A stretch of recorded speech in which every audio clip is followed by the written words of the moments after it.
Intelligence émotionnelle, 5 clés pour la développer, plus une proposition bonus. Bonjour à toutes et à tous, je suis Mylène Muller, je suis coach, j'ai conçu la méthode de coaching de l'alignement au projet et dans cette vidéo, je voudrais revenir sur cette thématique de l'intelligence émotionnelle. Avant de rentrer dans le vif du sujet, si ce n'est pas encore fait, vous pouvez vous abonner à cette chaîne YouTube si cette vidéo vous plaît et activer les notifications en cliquant sur la cloche à côté pour être informé en avant-première de mes prochaines vidéos. Alors l'intelligence émotionnelle, je voudrais vous partager des clés pour la développer dans cette vidéo. Alors tout d'abord, de quoi parle-t-on quand on parle d'intelligence émotionnelle? C'est un terme qui a été, on va dire, popularisé par Daniel Goleman, qui est un psychologue américain, et qui a reconnu, qui a identifié que dans la réussite des gens, l'intelligence classique, telle que mesurée par le quotient intellectuel, le QI, eh bien, en fait, il n'y avait pas de lien réel entre cette intelligence-là et la réussite, qu'il y avait à peu près 20% seulement de corrélation entre les deux. Qu'en revanche, il y avait vraiment d'autres types d'intelligence qui gagneraient à être cultivées, à être renforcées chez tout le monde parce que elles présentent un impact plus important sur la réussite et le bonheur des gens. Il y a beaucoup d'études en psychologie positive qui ont notamment montré ce lien entre tout ce qui a trait aux émotions, aux relations, les deux étant souvent liés, et puis au bonheur. Donc il y a vraiment un lien très très fort entre les deux. Donc voilà pourquoi ce terme d'intelligence, qui paraît un petit peu contradictoire au départ, émotionnel, parce que quand on entend intelligence, on s'attend plus à quelque chose qui repose sur un raisonnement, sur de la logique, et on voit bien que nos émotions parfois échappent à toute logique. Donc voilà d'où la création de ce terme un petit peu paradoxal.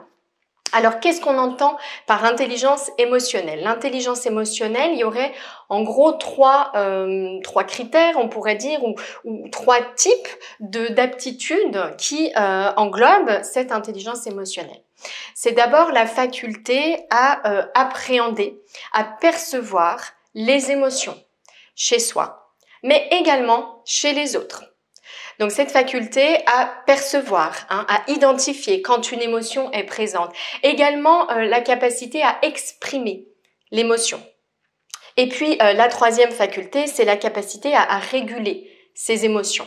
Donc on a la perception, l'expression et puis la régulation ou gestion des émotions. Alors c'est quelque chose d'important parce que comme on l'a vu, il y a un lien très fort entre cette intelligence émotionnelle et notre niveau de bonheur. Alors, à quoi ça sert de cultiver cette intelligence émotionnelle? Eh bien, ça va permettre, en gros, 5 choses principales. D'abord, cultiver l'empathie, c'est-à-dire la capacité à ressentir les sentiments des autres, surtout les sentiments qui ne sont pas exprimés. C'est très souvent le cas. Les sentiments, les émotions ne sont pas exprimées. Donc déjà, ça va permettre de mieux l'identifier chez les autres, de cultiver son empathie. Ça va également inclure la capacité à se motiver plus facilement, à être persévérant.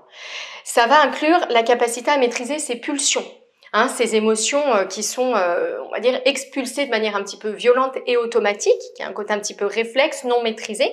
Donc on va pouvoir cultiver cette aptitude-là, maîtriser ses pulsions. Ça englobe également la capacité à avoir une humeur un petit peu lisse, on va dire, égale, à éviter les sautes d'humeur, les pics. Et puis la 5e chose, on va pouvoir développer sa capacité à croire en l'avenir, à avoir une certaine confiance en l'avenir, un optimisme en l'avenir. Donc cultiver son intelligence émotionnelle, ça sert à ces 5 choses-là, entre autres. Je voudrais vous partager à présent 5 clés pour cultiver cette intelligence émotionnelle. La première clé, c'est de cultiver ce qu'on appelle la conscience de soi. Qu'est-ce que ça signifie? C'est vraiment quelque chose qui est très présent dans le coaching de l'alignement au projet. C'est développer cette capacité du coaché à s'écouter, à revenir à lui-même quand il se pose des questions. C'est une chose à laquelle je vous invite souvent dans les vidéos. Commencez par vous poser à vous les questions lorsque vous avez un problème. Donc, cultivez cette conscience de soi. Se poser les questions, écouter ce qui se passe à l'intérieur de soi en priorité avant de se tourner vers l'extérieur. La deuxième chose, le deuxième point, c'est prendre l'habitude de choisir ses réponses. Lorsqu'on est sous le coup des émotions, on est en mode pilote automatique, réaction réflexe automatique. On oublie qu'il y a un espace entre ce qui se passe, l'émotion, les pensées et les actions. L'idée vraiment de cette notion de choisir ses réponses, c'est de se reconnecter à cet espace qui existe, qui est ce que j'appelle le pouvoir créateur. Quand on se connecte à cette place-là, cet espace, cette liberté, eh bien on prend conscience du fait qu'on a le choix de ses réponses. Troisième piste qui pour moi est importante pour renforcer cette intelligence émotionnelle, c'est d'apprendre à cultiver sa motivation. Cultiver sa persévérance, ça fait partie des aptitudes liées à l'intelligence émotionnelle. Alors je vous propose d'autres vidéos vraiment plus axées sur la motivation parce qu'il y a beaucoup de choses différentes qu'on peut faire en matière de motivation. Mais l'idée ici, eh bien, c'est de s'exercer à être de plus en plus persévérant et aller au bout de ce qu'on se fixe. La quatrième clé pour renforcer cette intelligence émotionnelle, ça va être de développer son empathie. Prendre l'habitude, notamment lorsqu'on est en situation de conflit, de se mettre à la place de l'autre. Qu'est-ce que l'autre a ressenti, à mon avis, dans cette situation? Quels étaient les besoins de l'autre? C'est par exemple la pratique des positions perceptuelles en PNL qu'on utilise beaucoup en coaching. Prenez cette habitude de vous mettre à la place de l'autre. La cinquième clé que je voulais vous partager, c'est l'idée d'apprendre à bien communiquer. Dans la notion de communication bienveillante, il y a vraiment cette idée d'aller en soi, voir les émotions, voir les besoins qui se cachent derrière ces émotions. Quelles sont mes attentes? D'identifier également le meilleur moyen de partager ses attentes, de s'exprimer clairement, de dire clairement ce dont on aurait besoin.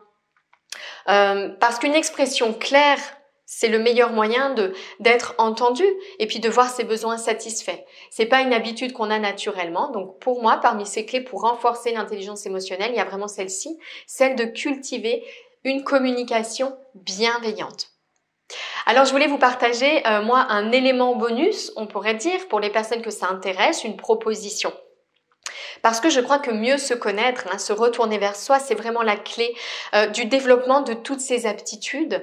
Je vous invite, si vous êtes intéressé, à accéder à ma formation 8 étapes pour créer la vie qui vous ressemble. C'est une formation qui est offerte, qui dure à peu près 1h30, 2h, dans laquelle eh bien, je vous partage 8 clés pour justement se reconnecter à soi, faire connaissance avec soi-même. Je crois que c'est vraiment le point de départ de toute cette exploration, de tout ce développement personnel dont on parle beaucoup. J'espère que tout cela vous a plu, que cette vidéo vous parle. N'hésitez pas à la commenter. Je vous donne rendez-vous très bientôt dans une prochaine vidéo.